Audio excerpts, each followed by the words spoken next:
আল্লাহর রহমতে আমরা সবাই ভালো আছি। বিসমিল্লাহির রহমানির রহিম। ইয়াকা নাবুদু ওয়া ইয়াকা নাস্তাঈন। ইহদিনাস সিরাতাল মুস্তাকিম সিরাতাল লাযীনা আনআমতা আলাইহিম। প্রিয় চট্টগ্রামবাসী, ঐতিহাসিক গণ অভ্যুত্থানে আপনারা যেভাবে এই চট্টগ্রামের অলিগলিতে, চট্টগ্রামের পথে বন্দরে, রাজপথে আবাবিল পাখির মতো আবির্ভূত হয়ে সেই ইয়াবাবদি থেকে শুরু করে শেখ হাসিনার গুন্ডা সন্ত্রাসী মহিউদ্দিন নওফেল তাদেরকে এই চট্টগ্রাম থেকে বিদায় করেছেন। এই জন্য আপনাদেরকে সংগ্রামী অভিনন্দন জানাচ্ছি। সাথে সাথে পুরো বাংলাদেশে রাজনৈতিক ব্যক্তিবর্গ যারা জনতার আন্দোলনকে কোনো আপোষ না করে শহীদি তামান্না নিয়ে রাজপথে কেউ আহত হয়েছেন, কেউ শহীদ হয়েছেন, এখন পর্যন্ত নেতৃত্ব দিয়ে যাচ্ছেন জনগণের কণ্ঠস্বর হয়ে 11 দলীয় জোটের নেতৃবৃন্দ। আমাদের উপর বাংলাদেশের আকাঙ্ক্ষার বোঝা দিয়ে যারা মৃত্যুবরণ করেছেন আমাদের শহীদ ভাই এবং বোনেরা হাসপাতালে কাতরাচ্ছেন, আমাদের আহত যোদ্ধা ভাই ও বোনেরা গত 17 বছরে নিপীড়িত মা বোন জনতা যারা বাংলাদেশে নিজের কোলের শিশুর মতো আগলে রেখেছেন, আপনাদের সেই আজাদির লড়াইয়ের অংশ হিসাবে আজকের আমরা এই ময়দানে হাজির হয়েছি। সময় কম, ছোট্ট কয়েকটা কথা বলবো। এই চট্টগ্রামে ইসলামী সমাজ কল্যাণ পরিষদের ব্যানারে চট্টগ্রামের মানুষকে যিনি শান্তির পথে আহ্বান করেছিলেন, ইসলামের বাণী ছড়িয়েছিলেন, যাকে অন্যায়ভাবে হাসিনা খুনি সরকার আল্লাহর দরবারে শহীদ হিসাবে পাঠানোর ব্যবস্থা করেছিলেন আমাদের প্রিয় সাইদি সাহেব। উনি একটি বিখ্যাত কথা বলেছিলেন, যেই কথাগুলা চট্টগ্রাম নয় পুরো বাংলাদেশের তরুণ প্রজন্মের কাছে এখনো দিবারাত্রি শানিত হচ্ছে। উনি বলেছিলেন, बर्बाद गुलिस्ता के लिए एक ही उल्लू काफी है, गुलिस्ता की हर शाख में उल्लू बैठा है, फिर अंजाम गुलिस्ता के लिए क्या होगा। উনি বলেছিলেন এই ফুল বাগান নষ্ট করার জন্য একটা হুতুম পেঁচায় যথেষ্ট, কিন্তু আমাদের দেখছি পার্লামেন্ট থেকে সরকারি অফিস সর্ব জায়গায় হুতুম পেঁচা বসেছে। তাহলে আমার এই সুজলা সুফলা সোনার বাংলার কি হবে? এই হুতুম পেঁচারা কখনো আবির্ভূত হয় আমাদের সংবিধানের দোহাই দিয়ে, কেউ আবির্ভূত হয় চাঁদাবাজের মোড়ক নিয়ে, কেউ আবির্ভূত হয় সন্ত্রাসীর মোড়ক নিয়ে, কেউ আবির্ভূত হয় দখলবাজের মোড়ক নিয়ে, কেউ আবার মা বাপের সিম্প্যাথির কার্ড খেলে বাংলাদেশের মানুষের সামনে আবির্ভূত হয়েছে। শেখ মুজিবের কন্যা শেখ হাসিনা বাংলাদেশের জনগণের বিরুদ্ধে দাঁড়িয়ে সিম্প্যাথির রাজনীতি করেছিল ভারতীয় বয়ানে। আমরা এখন দেখতে পাচ্ছি যেই জিয়াউর রহমান বলেছিলেন ওই রিভল্ট বাংলাদেশের মানুষের পক্ষে দাঁড়িয়ে সেই জিয়াউর রহমানের স্ত্রী বলেছিলেন গণতন্ত্রের আপসহীন নেত্রী, যিনি একদিকে বলেছিলেন ওদের হাতে গোলামির জিঞ্জির, আমাদের হাতে স্বাধীনতার পতাকা। সেই রাজনীতি আজকে বাংলাদেশের জাতীয়তাবাদী স্লোগান তুলে আমাদের সীমান্তে বাংলাদেশের মানুষকে, নাগরিকের মর্যাদা ক্ষুণ্ণ করে ভারতের হায়দ্রাবাদের মতন আরেকটি তাবেদার রাষ্ট্র বানানোর কার্যক্রম চালাচ্ছে। শুনে রাখুন, বাংলাদেশের তরুণ প্রজন্ম 18 কোটি মানুষ। শহীদ ওসমান হাদি বলেছিলেন, বাংলাদেশের মানুষ তোমরা দরকার হয় ঘাস খাও, তারপর অস্ত্র বানাও, আমাদের স্বাধীনতা আমাদেরকে রক্ষা করতে হবে। অনেক মুক্তিযুদ্ধের বয়ান হয়েছে, সময় এসেছে অগ্নি পরীক্ষার।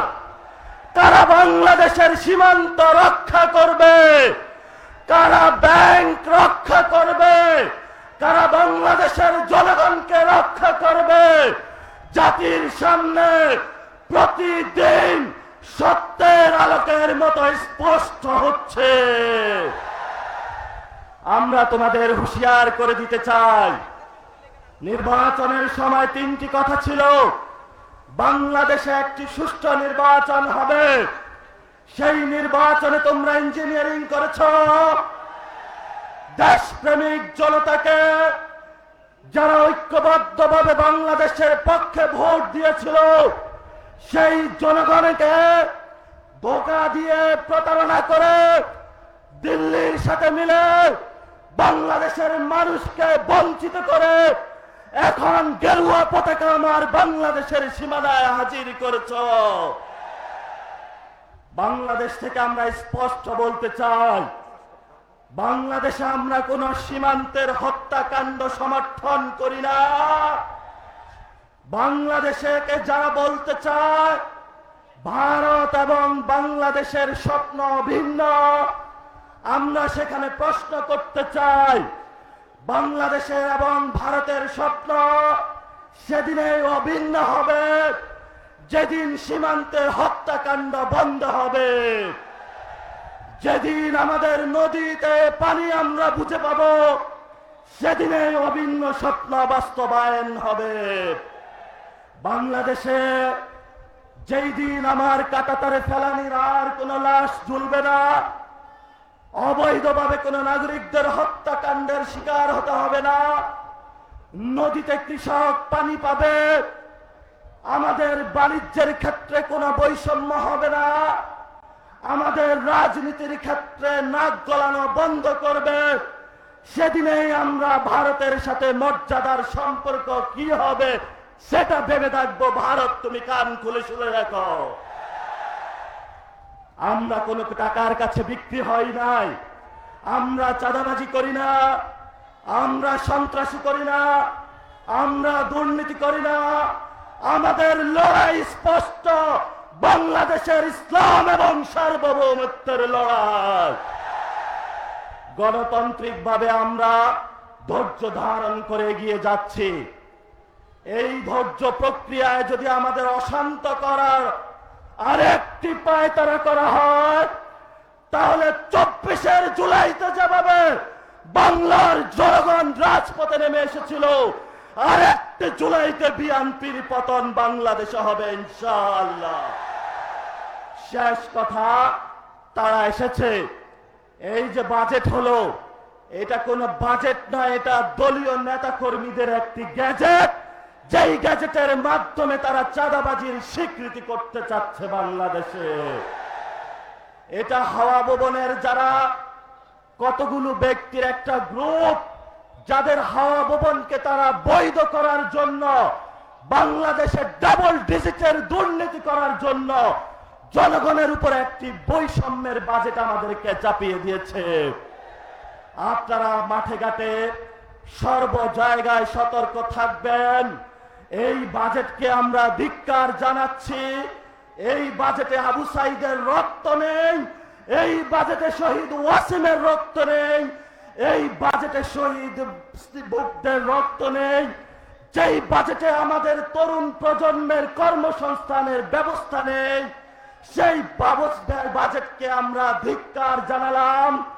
সাথে সাথে বাংলাদেশের জনগণকে কর্মসংস্থান বুঝিয়ে দেওয়ার জন্য, ভারতীয় সেবাদেশ থেকে মুক্তি পাওয়ার জন্য, হাওয়া ভবন থেকে বেরিয়ে আসার জন্য, চাঁদাবাদ সন্ত্রাস দুর্নীতি রুখার জন্য, একটি সাম্য স্বাধীন সার্বভৌম বাংলাদেশ গঠনের জন্য আমাদের এই যে নির্বাচনী জোট, সেটা থেকে আমরা ঐক্যবদ্ধভাবে হয়েছি। রাজনৈতিক লড়াই চলবে, ভারত বাংলাদেশের যে সম্পর্ক মর্যাদার ভিত্তিতে হবে, সীমান্ত হত্যাকাণ্ড বন্ধ হবে, পুশিন বন্ধ হবে, নদীতে পানি আসবে, আমার বেকার ভাইয়েরা চাকরি বুঝে পাবে। যদি এই ব্যবস্থা বাংলাদেশে না হয়, এই যে চট্টগ্রামে রিভল্ট ঘোষণা হয়েছিল, এই চট্টগ্রাম থেকে আমরা আজকে আবার রিভল্ট ঘোষণা করলাম। আপনারা সবাই ঐক্যবদ্ধ থাকবেন ইনশাআল্লাহ। চট্টগ্রাম যেদিকে যাবে, বাংলাদেশ সেদিকে যাবে। চট্টগ্রামের জয় হোক, বগদাদের জয় হোক, বাংলাদেশের মানুষের জয় হোক, বাংলাদেশের ইসলামের জয় হোক, বাংলাদেশের সার্বভৌমত্বের জয় হোক। সবাইকে আসসালামু আলাইকুম ওয়া রাহমাতুল্লাহি ওয়া বারাকাতুহু। সংগ্রামী সমাবেশ, এখন আপনাদের সামনে বক্তব্য রাখবেন চট্টলার সিংহপুরুষ, সাতকানিয়া লোহাগাড়া থেকে বারবার নির্বাচিত পার্লামেন্ট সদস্য মেম্বার, জননেতা, মজলুম জননেতা আলহাজ শাহজাহান চৌধুরী, মজলুম জননেতা আলহাজ শাহজাহান চৌধুরী।